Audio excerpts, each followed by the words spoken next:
In the second year of his reign, Nebuchadnezzar had dreams. His mind was troubled, and he could not sleep. So the king summoned the magicians, enchanters, sorcerers, and astrologers to tell them what he had dreamed. When they came in and stood before the king, he said to them, "I have had a dream that troubles me, and I want to know what it means." Daniel 2:1-3.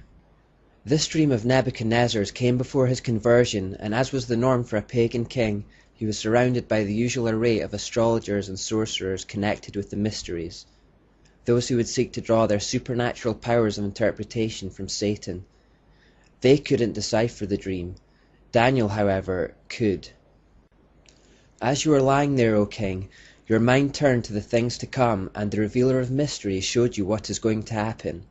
As for me, this mystery has been revealed to me, not because I have greater wisdom than other living men, but so that you, O king, may know the interpretation, and that you may understand what went through your mind. Notice first of all that Daniel establishes that God is the real source of wisdom and revealer of mysteries and hidden things. Satan claims to have this secret knowledge that he disseminates through his mystery religion, but actually, God is the omniscient one. Notice how Daniel also emphasizes that he does not know the interpretation because he has more knowledge than others. He makes it clear that he is simply relying on God. We should start noticing how much of the Old Testament tells of a constant battle between two kingdoms. You looked, O king, and there before you stood a large statue, an enormous, dazzling statue, awesome in appearance. The head of the statue is made of pure gold, its chest and arms of silver, its bellies and thighs of bronze, its legs of iron, its feet partly of iron and partly of baked clay. While you were watching, a rock was cut out, but not by human hands. It struck the statue on its feet of iron and clay and smashed them. Then the iron, the clay, the bronze, the silver, and the gold were broken to pieces at the same time and became like chaff on a threshing floor in the summer. The wind swept them away without leaving a trace, but the rock that struck the statue became a huge mountain and filled the whole earth. This was the dream, and now we will interpret it to the king. You, O king, are the king of kings. The God of heaven has given you dominion and power and might and glory. In your hands he has placed mankind and the beasts of the field and the birds of the air. Wherever they live, he has made you ruler over them all. You are that head of gold. After you, another kingdom will rise, inferior to yours. Next, a third kingdom, one of bronze, will rule over the whole earth. Finally, there will be a fourth kingdom, strong as iron, for iron breaks and smashes everything, and as iron breaks things to pieces, so it will crush and break all the others. Just as you saw that the feet and toes were partly of baked clay and partly of iron, so this will be a divided kingdom. Yet it will have some of the strength of iron in it, even as you saw iron mixed with clay.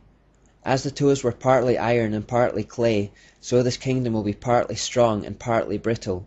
And just as you saw the iron mixed with baked clay, so the people will be a mixture and will not remain united, any more than iron mixes with clay. In the time of those kings, the God of heaven will set up a kingdom that will never be destroyed, nor will it be left to another people. It will crush all those kingdoms and bring them to an end, but it will itself endure forever. This is the meaning of the vision of the rock cut out of the mountain, but not by human hands, a rock that broke the iron, the bronze, the clay, the silver, and the gold to pieces. The great God has shown the king what will take place in the future. The dream is true, and the interpretation is trustworthy. So the dream was a prophetic one that explained, in the form of a statue, how the Babylonian kingdom would have 3 successors that would follow after it. The statue, of course, was human to represent the fact that these kingdoms were made by man for man's glory, as Babylon originally had been. The first kingdom, symbolized by the head of gold, was the Babylonian Empire itself. Daniel then states that the head of gold empire would be followed by an inferior empire, symbolized by arms of silver. Christian scholars generally regard this to be the Medo-Persian Empire, which in 539 BC conquered the Babylonian Empire. The 2 arms symbolically refer to the 2 groups, the Medes and the Persians. The third kingdom was symbolized by the statue's belly and thighs of brass. Scholars believe this is a reference to the Grecian Empire, which conquered and then came after the Medo-Persian Empire. The symbol of a belly and thighs of brass suggests that the kingdom was to start out as a united empire but end up as a divided empire. Under the leadership of Alexander the Great, the Grecian Empire was indeed a united empire, but after Alexander's death, the empire was divided up. It was around this time, when Greece was the dominant power, that the Mystery Babylon religion became known as Gnosticism. The word gnosis in Greek means knowledge. Gnostics still believed that humans were divine souls stuck within imperfect human bodies created by an imperfect God. They still believed there was a second and superior God who provided them with the esoteric knowledge necessary to become gods themselves. Ashtoreth had taken on the name Sophia because Sophia means wisdom in Greek. The serpent was portrayed as the good father of Cain.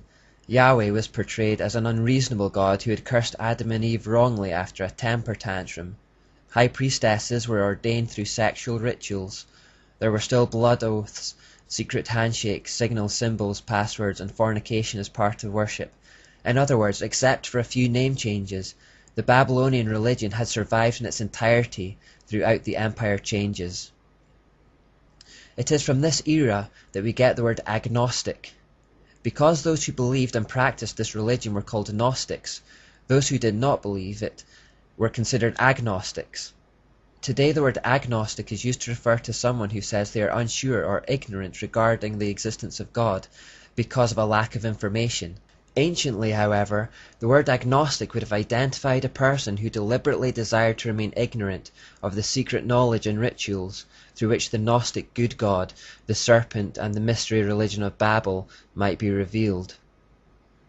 The name Gnosticism was used for the mysteries right up until the time of Jesus and for some period afterwards. Some Gnostics in fact saw in Jesus a similarity between him and their pagan serpent, as they believed he was dispensing knowledge of the kingdom of God.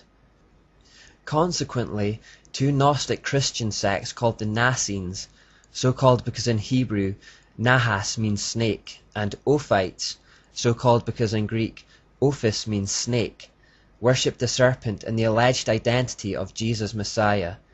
They stole the symbol of the cross and entwined the serpent around it.